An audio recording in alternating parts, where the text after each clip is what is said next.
নমস্কার, সবাই কেমন আছো? আশা করি খুব ভালো আছো। দেখো বোন কেমন সেজে গুজে রেডি। তোমরা নিশ্চয়ই কবিগুরু রবীন্দ্রনাথ ঠাকুরকে চেনো। তিনি আমাদের জন্য অনেক গল্প, কবিতা, উপন্যাস লিখে গেছেন। আজ আমি তোমাদের তারই মধ্যে থেকে একটি কবিতা শোনাব। আজ রবীন্দ্র জয়ন্তী, তাই আমি তোমাদের শোনাবো বিশ্বকবি রবীন্দ্রনাথ ঠাকুরের লেখা প্রশ্ন।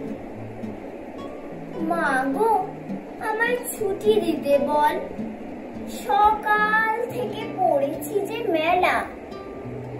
এখন আমি তোমার ঘরে বসে করব শুধু পড়া পড়া খেলা। তুমি বলছো দুপুর এখন সবে, না হয় যেন সত্যি হলো তাই। একদিনও কি দুপুর বেলা হলে বিকেল হলো মনে করতে নাই? আমি তো বেশ ভাবতে পারি মনে। সূর্য ডুবে গেছে মাঠের শেষে, বাগদি বুড়ি চুপড়ি ভরে এনে শাক তুলেছে পুকুর ধারে এসে। আধার হলো মাদার গাছের তলা, কালি হয়ে এলো দিঘির জল।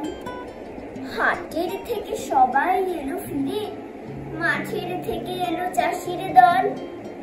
মনে কর না উঠলো সাঁঝের তারা, মনে কর না সন্ধে হলো যেন।